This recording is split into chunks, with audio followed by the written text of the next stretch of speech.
Tuhan, ku serahkan hatiku, semua ku berikan padamu. Kuduskan hingga tulus selalu, agar aku menyenangkanmu.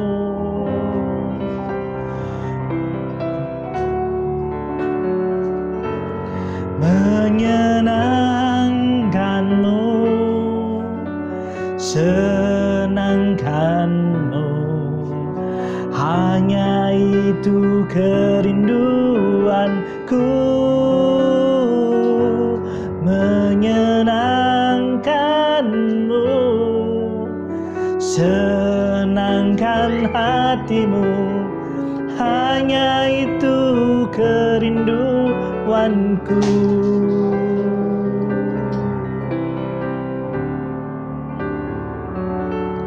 Menyenangkanmu, senangkanmu, hanya itu kerinduanku. Menyenangkanmu, senangkan hatimu, hanya itu kerinduanku.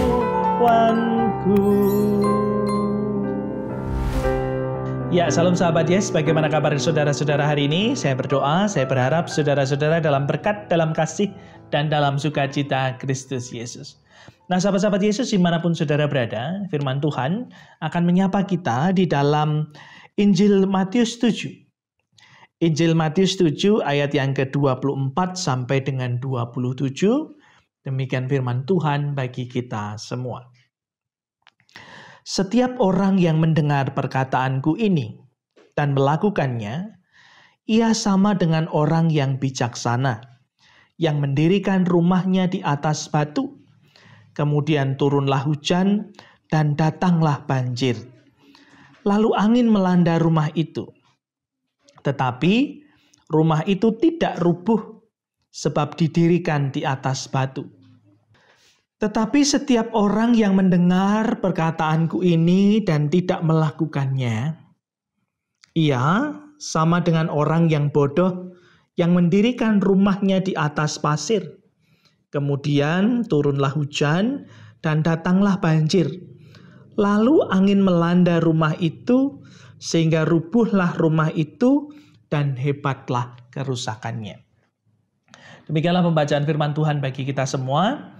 Berbahagialah kita yang mendengar, merenungkan dalam hati, dan melakukan dalam kehidupan sehari-hari. Haleluya. Nah, saudara-saudara yang terkasih di dalam Tuhan, pernahkah saudara bermain pasir? Nah, tentu menyenangkan bukan ketika dulu mungkin waktu kecil kita bermain tanah, ada pasir, dan kita mencoba membuat istana dari pasir. Apakah itu di halaman rumah atau juga di pinggir pantai, seperti anak-anak berikut ini.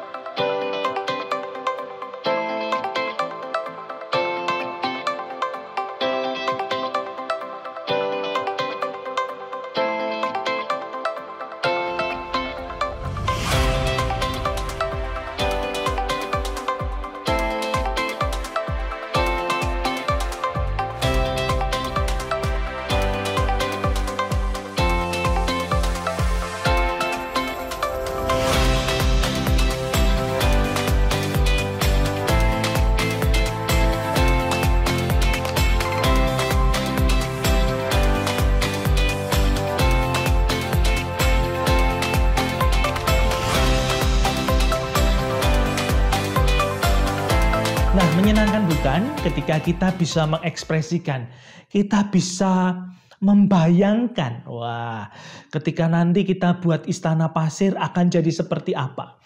Dan betul, tidak mudah memang membangun istana pasir. Karena itu dibutuhkan juga air untuk memadatkannya sehingga istana pasir itu tidak mudah roboh. Tetapi persoalannya sebenarnya bukan hanya pada bangunannya. Pada istana yang kita bangun dan kita bentuk hasil dari imajinasi kita masing-masing. Persoalannya ternyata tidak hanya berhenti di sana. Tetapi dasar di mana kita membangun istana itu juga penting.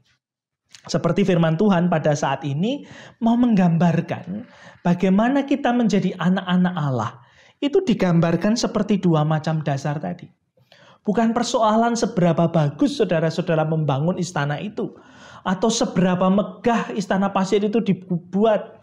Atau nanti seperti apa rumah yang kita bangun, kita bentuk itu. Bukan persoalan konstruksinya. Bukan persoalan arsiteknya. Bukan persoalan gaya rumahnya.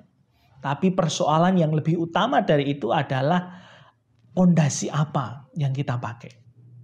Sebab seberapa cantik, seberapa megah bangunan itu kita buat dengan arsitek dan rancangan yang sudah terhitung matang.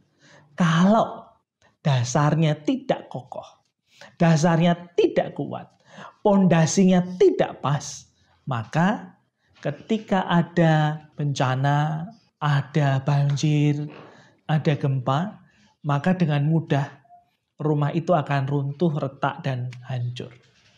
Nah, sama seperti yang difirmankan Tuhan pada saat ini juga mau mengatakan pada kita tentang apa yang kemudian kita bangun dalam iman kita. Bukan persoalan apakah saudara menghafal seluruh isi Alkitab, apakah kemudian saudara pandai bernyanyi. Bukan persoalan itu saja yang utamanya. Tetapi apakah dasarnya? Yaitu saudara dan saya ketika membaca, mendengar firman Tuhan, melakukannya. Itu yang menjadi pondasi.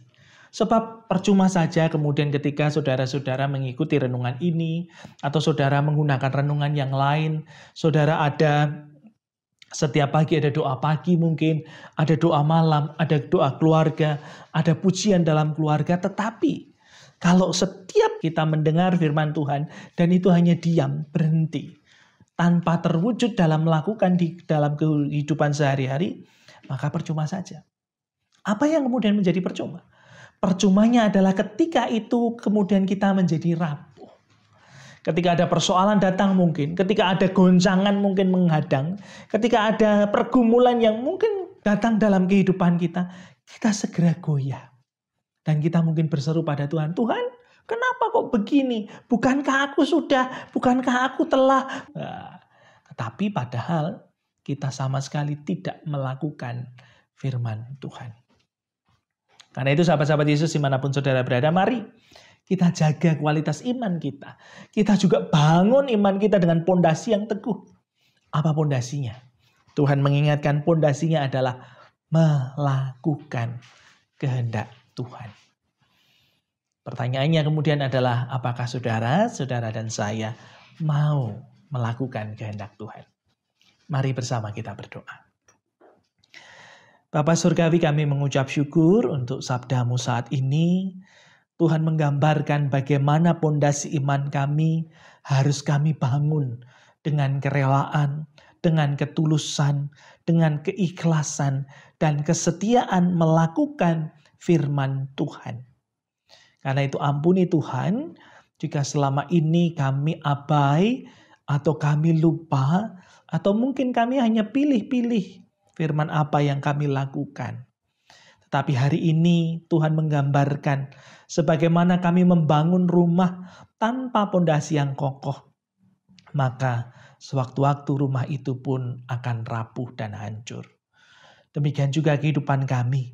Terima kasih Tuhan mengingatkan kami untuk melakukan kehendak Tuhan sebagai pondasi yang kokoh dan dasar yang kuat atas iman percaya kami. Sehingga ketika ada persoalan dan pergumulan kami dikuatkan. Kami siap menghadapinya. Dan dalam kerelaan melakukan kehendak Tuhan. Di dalam nama Tuhan kami Yesus Kristus. Kami bersyukur, kami berdoa. Amin. Nah karena itu sahabat-sahabat Yesus dimanapun saudara berada. Mari ingatlah. Kita perlu membangun pondasi iman kita dengan apa? Firman Tuhan mengingatkan. Yuk kita bangun dengan melakukan kehendak Tuhan. Lakukanlah apa yang saudara dengar hari ini. Bangunlah iman saudara dengan kerelaan, ketulusan, dan setia untuk melakukan setiap firman Tuhan. Tetap semangat, tetap hidup dalam sukacita dan dalam kasih Tuhan. Dan ingatlah, Tuhan Yesus memberkati saudara-saudara. Putih.